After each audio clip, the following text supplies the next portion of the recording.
So if you're an introvert, you know the feeling. Social events can honestly feel like a pop quiz you did not study for. All that pressure to mingle, the agony of small talk, it can be absolutely draining.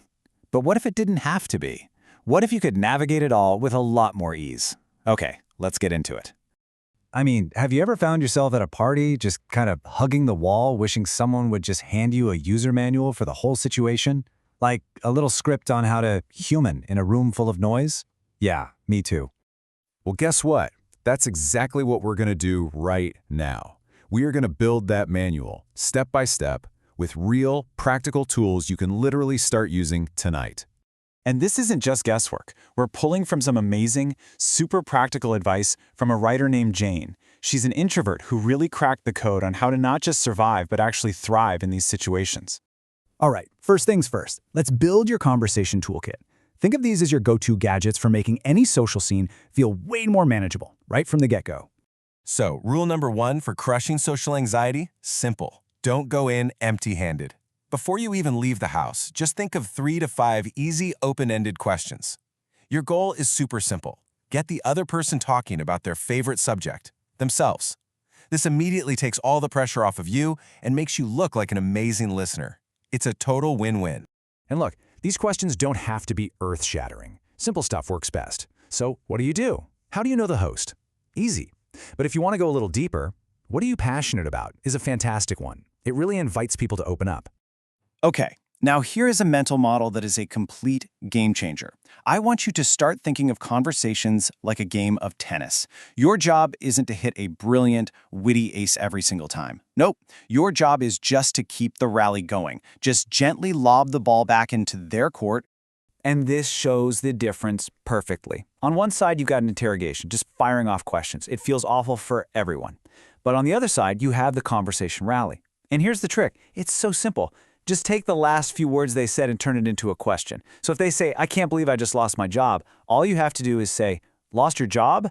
It shows you're engaged and it keeps the ball effortlessly in their court. All right, let's fire off a few more quick survival hacks. Eye contact feel intense? Just look at the spot right between their eyebrows, their third eye. To them, it feels like direct eye contact, but for you, it's way less pressure. Don't know what to do with your hands? Always grab a drink or a plate. It's the perfect prop. And if your face is tired from fake smiling, just take a sip from your drink and put on a thoughtful, listening face. Trust me, it works every time.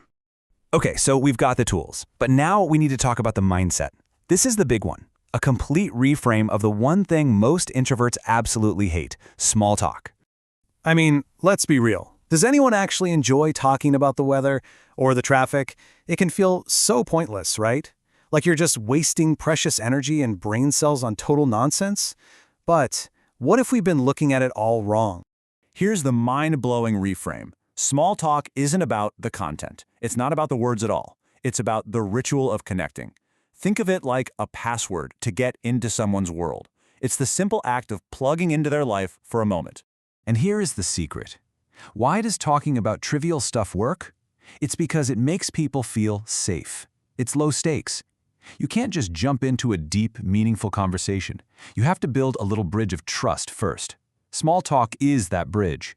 It's the key that unlocks the door to something real. So, you've got your tools, you've got this new mindset, awesome. Now, how do you make this sustainable? Let's talk about building up your social stamina so you don't burn out.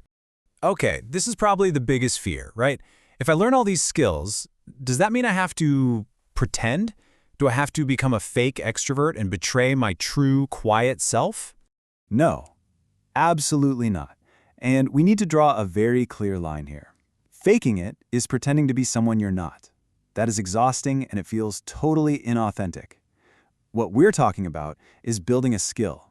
This is about learning to use your energy wisely so you can engage with people when you want to, on your terms. That's not fake, that's incredibly empowering. And this quote just says it all.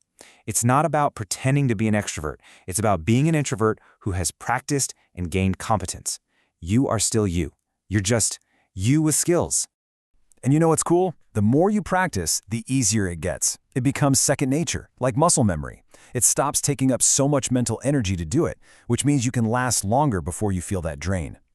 Now let's be super clear. This does not mean you'll magically stop needing your alone time to recharge. That's essential. This is all about increasing the amount of time you can comfortably and maybe even enjoyably hang out before your social battery hits red. So I want to leave you with this final thought. What if we just decided that socializing isn't a performance? It's not a test you can pass or fail. What if it's just a practice, a low-stakes chance to try out a skill, one conversation at a time? I mean, how much would that change everything?